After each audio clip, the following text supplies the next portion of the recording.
is my place, and I am welcome. And now it's time for Sheila. All right, take it away, Sheila. Okay. And just a second here while I concentrate to get my screen shared properly. Ta-da! Right on. So good morning, everybody. Yes, beyond the known with the imagination. And it's the wonderful power of the imagination that can take us there. So Unity, the worldwide, for the entire year has been focused on the idea of how to stay centered no matter what. And there's been lots of no matters. And for the month of June, then, we've been focused on my imagination brings possibilities to life. And what is the gift of imagination and how do we use it in deeper, better, and wiser ways? So imagination is one of the 12 powers identified by Charles Fillmore. And as such, it is innate within each and every one of us, and we have the ability to use it wisely, unwisely, consciously, unconsciously. Doesn't really matter, but we will be using it. It is innately part of us. And the more we can learn to use it consciously, the more we can bring it into balance, the more we can create our lives in ways that are joy-filled and fun and just everything we want to live. So imagination, I think of it kind of as an internal multimedia whiteboard for thoughts and ideas. Everything exists first as an idea before it comes into manifestation. And so having a whiteboard where you can try things out, or you can build on things, or you can put and take and fit pieces together and explore and plan, it's all of that opportunity, and we do it in the space of mind, which is both in the brain and the heart. It is the heart-mind connection, the heart-brain connection. I like to kind of think of it I like to kind of think of it as like the internet and personal computers. We know that personal computers all connect to the internet. And we as individuals kind of think of ourselves as being separate from the wholeness. Of course, we're not. Separate laptops is kind of a bad analogy in the sense that we're probably more like files on the internet rather than separate individuals that can be unplugged from the internet. We can think we're unplugged, but really it's not that we're unplugged. It's just that we've created firewalls or whatever, the illusion of separation, the veil of separation from our source. And so imagination is kind of that point of contact. It's our access to the internet. It's where we can touch base and we can draw into us ideas and thoughts that are out in source, in pure potential, as well as thoughts that have been thought in mind before, where it all exists. So imagination, what can we use it for? We can use it for synthesis and integration. This is when we take something and tease it into its parts and put the parts together in different ways to come up with something totally different. It's integrating ideas from one place to another, taking snowshoes from Canada down to Florida and using them on the marsh grass, for example. We can use the imagination for constructing images. We can use it for pondering and fantasizing and hypothesizing. So it's that creating something new, reaching into divine mind for ideas and thoughts and playing with them. And some of our thoughts will become blueprints, and some of our thoughts will get erased, and some of our thoughts will get stored. But it's in our imagination that we play with those thoughts and we make our blueprints. Imagination can explore potential and possibility. It's reaching into the unknown. It's our ability to dream. And those are conscious dreams and those are unconscious dreams. Those are our dreams during our sleep, and those are our dreams during our waking time. Albert Einstein is a great example of somebody who used the power of imagination. As he created in mind ideas and explored them through possibility, imagining, what if everything moved at the speed of light, or if I could imagine a train moving at the speed of light, what would those characteristics be? And putting the laws of physics to test in extreme situations from a pictorial or visual perspective. And through his imagination, then he was able to expand our understanding of the laws of physics. And he said, look deep into nature and you will understand everything better, which gives us a little bit of insight into how he thought to use his imagination. Imagination can also be used to reconstruct memory. And those are memories both going forward to the future as well as going backwards to the past. That was the wonderful story of the Alice in Wonderland, where the Queen talked about, well, a person who can only remember things in one direction that's pretty silly. So that idea of bringing past and future into this now moment for playing with it in mind on that wonderful whiteboard that we can erase from or add to. Imagination can also be used for empathy. This is what makes empathy possible. It's that imagining walking in another person's shoes, imagining feeling what they're feeling, or what it might be like to feel what they're feeling. And the trick here is, of course, remembering that just because you would feel that way doesn't mean necessarily that they're feeling that way. Those are our stories. But it's our imagination that allows any of that to be possible. Imagination is our meaning maker. Every experience that we have, we give it meaning and we put it in relationship to everything else in our life. And it's through imagination that we're able to do this. It's the strategic whiteboard of life, asking the question, what if something? And, what if I could live a life of prosperity? What if, the world were all harmonious? What if, it rains tomorrow? What do I need to take? Or how do I be prepared? So lots of possibilities for planning and looking forward. Even going back to Sesame Street and those, thinking about what will be the consequences if I take action A or take action B. Ernie and Bert, in the cookie, on the plate, and trying to decide which place to put it, and imagining forward the consequences of it going one place or the other, and making a choice based on those decisions. While it makes for a fun story, it demonstrates how we can use that imagination as a whiteboard for planning in our minds. So depth of vision starts with now. And what is depth of vision? For this now moment, let's consider this acorn on the screen, with this now moment being this acorn. So thinking about an acorn, what can you imagine? What is your depth of vision, your imagination for what possibilities there are for this acorn? Someone with very shallow depth of vision might see it as just something that has to be raked up and cleaned up from the yard. Someone else might see it as a tripping hazard. Someone else with a little bit deeper vision might see it as squirrel food. Someone else with even deeper vision might see it as an oak tree.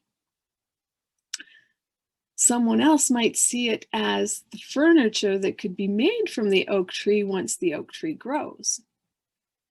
Someone else might see it as the beginning of an entire forest. Someone else might see it as an industry based in the oak tree, or the oak tree being part of a much larger industry that, brings us to a greater state of prosperity and well-being. Someone like Barbara Marx Hubbard, I'm sure, could take depth of vision all the way out to, seeing that one little acorn as contributing to peace and harmony throughout the entire world. our desire to own our own desire for transformation. When we're feeling that desire for transformation, we are feeling the universe evolving through us. And she said, whatever we are going through is part of the planetary struggle to evolve. So this is, her vision was shifting from survive to thrive, and taking whatever's happening in this now moment and visioning it forward. What can I do with it here now to wring the blessings out of it and transmute, transform it, evolve it? So it's that fine line of, like what we prayed right off at the top of this service, the knowing what is mine to do, doing it to the best of my ability, and letting go of the rest. Another way of looking at depth of vision, and I've probably shared this before, is this scene from Patch Adams, where the one character is always running around holding up fingers. How many fingers do you see? How many fingers do you see? And whenever anybody would answer 3, he would get so frustrated and angry with them. And so the character of Patch Adams at one point asks him, what's the correct answer? You don't like the answer 3, so what's the right answer? And he says, well, hold up and look beyond the state of the problem. Look beyond, if you're looking at 3 fingers, you're looking at what currently is. If you look beyond that, what do you see beyond that? And as soon as you refocus your eyes to see beyond it, then all of a sudden you're seeing an extra finger. And so for him, that was the right answer, was to see beyond what currently is to what the potential and possibility could be. Depth of vision. It's, do you know and have a big dream or a goal? And if you do have a big dream or goal in heart or mind, do you know your big why? And this really very much comes into the idea of living your depth of vision. And I forget what hotel chain it was. It may have been the Four Seasons, not sure. But and maybe somebody here knows. But the couple that originated it started out as an immigrant couple, and she worked as a chambermaid and he worked in the kitchen of a hotel. And they were committed to their dream of building and owning a hotel chain. And years later, when they had realized this dream and had a very successful hotel chain, and they were asked about, like that process of growing from, being the chambermaid and the short order cook to owning a hotel chain, what was that process like? And how did it feel when you're making beds? And she said, oh, I never made a bed. She said, I was always building a hotel chain. So that idea of keeping the big vision, keeping the big picture in mind, and knowing that every step that you take, every bed you make, every dish you wash, every breath you take is moving you in that direction. It's leveraging the depth of vision. It's holding the vision and living into the vision. And that is our power of imagination, linked to, tied to, in balance with our powers of creation and our creativity and our powers of understanding and wisdom and strength and all of those other things that it takes to realize a dream and bring it into manifestation in physical form. So that trick is to bless what is here now in this rich now moment, because this now moment is so full of so many things. And then it's opening to possibility and growing from there. And these are not new ideas. Biblically, there's the wonderful story in 2 Kings 4:1-7, Elisha and the widow's oil. Now the wife of a member of the company of the prophet Elisha cried to Elisha, your servant, my husband, is dead, and you know that your servant feared the Lord, but a creditor has come to take my 2 children as slaves. Elisha said to her, what shall I do for you? Tell me what you have in the house. She answered, your servant has nothing in the house except a jar of oil. He said, go outside, borrow vessels from all your neighbors, empty vessels, and not just a few. Then go in and shut the door behind you and your children, and start pouring into all these vessels. When each is full, set it aside." So she left him and shut the door behind her, and her children, they kept bringing vessels to her, and she kept pouring. When the vessels were full, she said to her son, "Bring me another vessel." But he said to her, "There are no more." Then the oil stopped flowing. She came and told the man of God, and he said, "Go, sell the oil and pay your debts, and you and your children can live on the rest." So metaphysically, when we interpret the stories of the Bible metaphysically, the female characters are emotions, and the masculine characters, the female characters are emotions or the feminine aspects of our nature, and the male characters are the thinking process, the action, the doingness, the masculine traits within us. So this story, the widow, that's that space when we come to when things are so bad that we're out of ideas. We've done everything that we can do, that the masculine aspects of ourselves, our strength and everything are dead. And the emotions are all in upheaval, and go running to the spiritual nature, to the highest spiritual aspect we've got, asking for ideas and asking for help. And that I am nature of us, that prophet within us, speaks to us and says, well, what can I do for you? And tell me what you've got. And so the emotional nature then shares, what have I got? What resources do I have? So that's that aspect of acknowledging where we are in the moment and what resources have we've got, and looking at, okay, how do I bless them? How do I acknowledge them and make use of them? And the prophet says, okay, so you've got the jug of oil, take what you've got, and have your sons bring empty vessels, borrow from the neighbors. And not just a few. So that's this idea of empty vessels. So within ourselves, that's those empty aspects of ourselves, the depleted aspects of ourselves that are depleted from wrong thinking, from error thinking. It's also the depleted aspects of ourselves where we've just, we're not getting enough sleep, we're not getting enough whatever. And when we bring those empty vessels, we're bringing possibility, potential. We're open to accepting something else. We're open to being refilled, refueled, empowered. And notice that it's her sons. That's the next generation of doing, the next generation of strength, the next generation of thinking, the next generation of ideas that bring those empty vessels, bring that openness for inspiration. And then it's the divine feminine then that is at the feminine aspect of ourselves then that begins pouring out from what we have.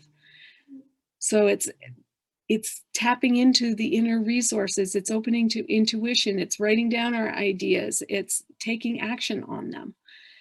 And as we pour out those ideas and take action on them, we have more and more resources. We get filled up. And as we get filled up and we go back to our spiritual nature, and our spiritual nature says, okay, there you go, act on it, pay off your debts, and carry on, live rich, full lives. Another story from the Bible, this one from the New Testament, is from Luke 5:11. And this is when Simon Peter first gets called as a disciple. And once while Jesus was standing beside the lake and the crowd was pressing in on him to hear the word of God, he saw two boats there at the shore of the lake. The fishermen had gone out of them and were washing their nets. He got into one of the boats, and he belonging to Simon, and he asked him to put out a little way from shore. Then he sat and taught the crowds from the boat. When he had finished speaking, he said to Simon, "Put out into deep water and let down your nets for the catch." Simon answered, "Master, we have worked hard all night and all night long, but have caught nothing. Yet if you say so, I will let down the nets." When they had done this, they caught so many fish that their nets were beginning to break. So they signaled to their partners on the other boat to come and help them. And they came and filled both boats so that they began to sink. But when Simon Peter saw it, he fell down at Jesus' knees saying, "Go away from me, Lord, for I am a sinful man." For he and all who were with him were amazed at the catch of fish and they had taken. And so also were James and John of Zebedee, who were partners with Simon. Then Jesus said to Simon, "Do not be afraid, for now you will be catching people." From when they had brought their boats to shore, they left everything and followed him. So again, metaphysically, this is that space of openness, the fisherman, the part of us that is searching, that has been looking, is sitting, opening, washing the nets, becoming prepared for the catch, being open to ideas, listening to the Christ within ourselves, listening to the higher I am aspect of ourselves as it teaches us. And as we grow, and the teacher calls us to take action, and we have the opportunity to say yay or nay. And if we say yes, then we get to experience the results of that. In this case, the abundance of fish. The abundance of fish being resources and ideas and opportunities. And in this case, that aspect of ourselves that was Simon. In this moment, I have momentarily forgotten the metaphysical translation of the name Simon.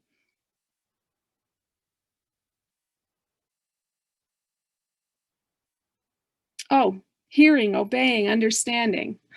So it's that aspect that's actually capable of hearing the teachings of the I am within us, and listening to it and obeying it and following through on it.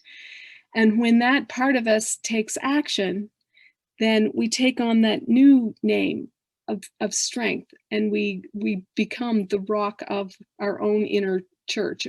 We become the rock of our own inner spirituality. We grow in consciousness. And notice how in both of these stories, they didn't do it alone. In the first story, the woman borrowed the vessels from all her neighbors. So it's, that finding ways of being open, of expanding her capacity through asking her neighbors. And she had relationships strong enough with the neighbors that they were willing to trust her with vessels. And in the story of Luke with Jesus, the catch was so large that they couldn't haul it in themselves. They had to ask the other boat to come and help.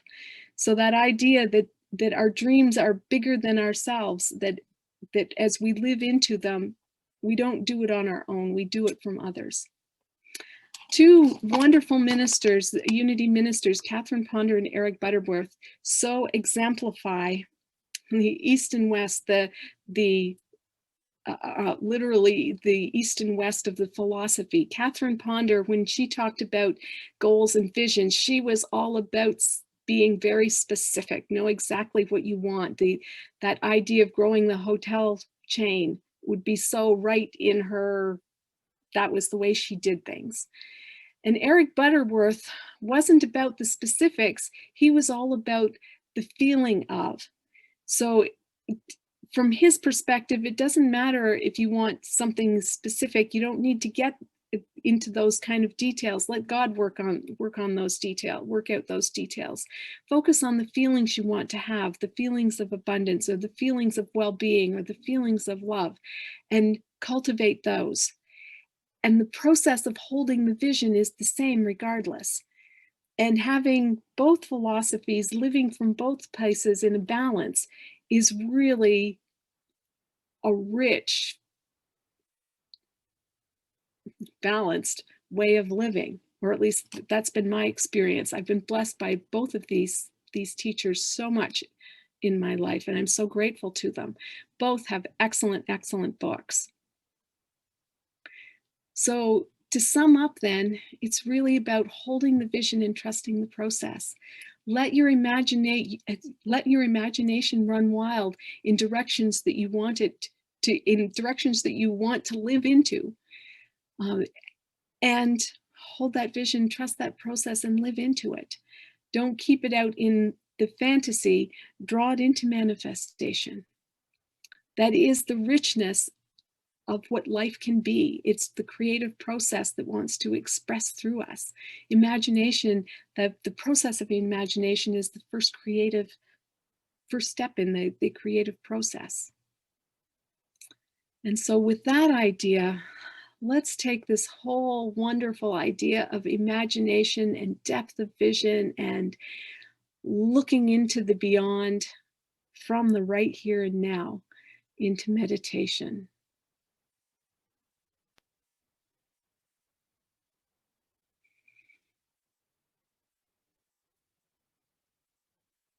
And as the slide is coming up for the song, I just invite you to ground yourself. Feel the presence of one another beyond space and time.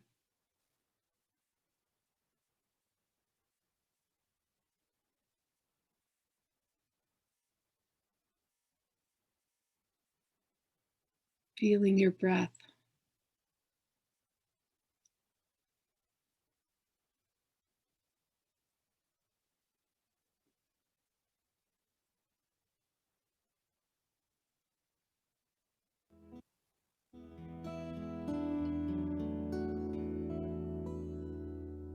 Settle back, close your eyes, free your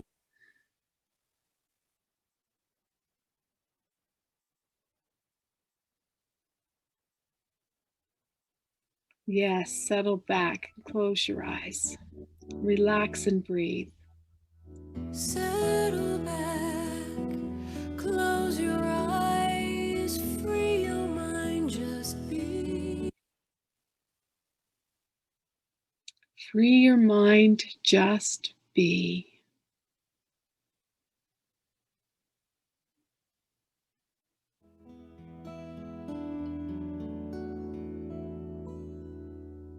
Settle back, close your eyes, free your mind, just be.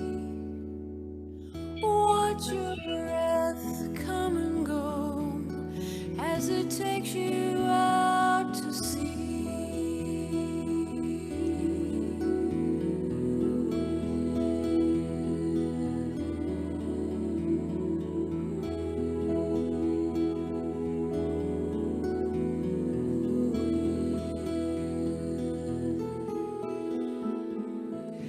God is here loving you. Hear the oceans roar. Go with him, let the peace bring you home once more. Let your thoughts drift away. You don't need them here. You are in a quiet place where trust replaces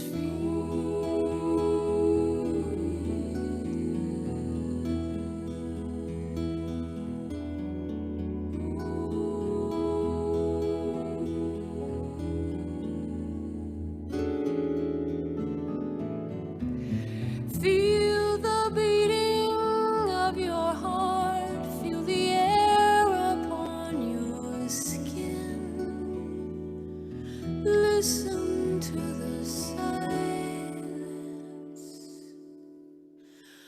God is calling, go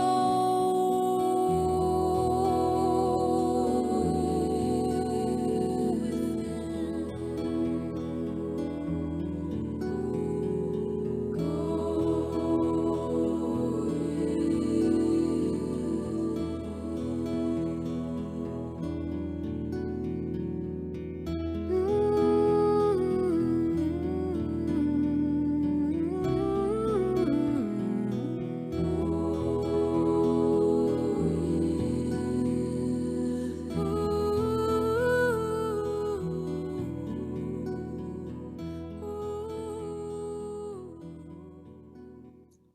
Breathing into that silent space within, shutting out the worries and thoughts of the day, shutting out the opinions, open, becoming the open vessels, open to inspiration,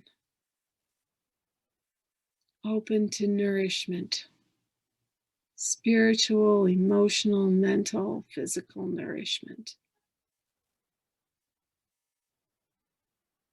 Breathing in life force, allowing life to breathe you.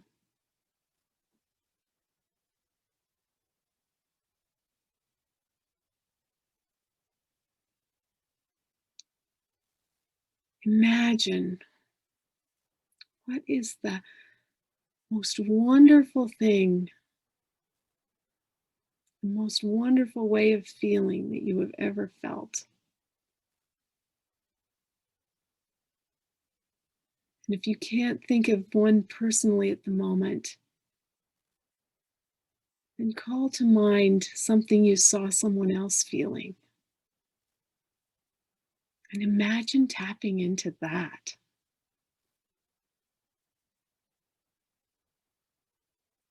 What if it was possible for you?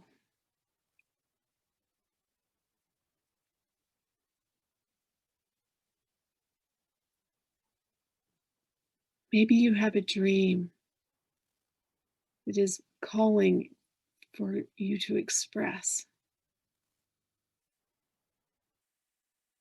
What if you were to allow that dream to come forward?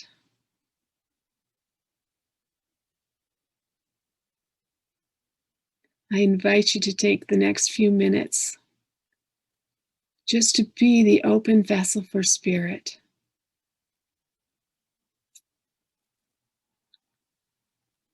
To let it fill you up in whatever way you need.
For this opportunity to come together in openness, trust of the divine, trust in a greater vision and a greater plan.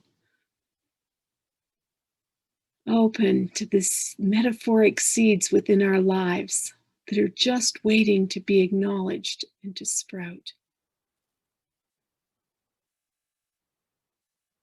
For awareness, we are truly, truly grateful for all that lives and flows through us, all that is calling us forward.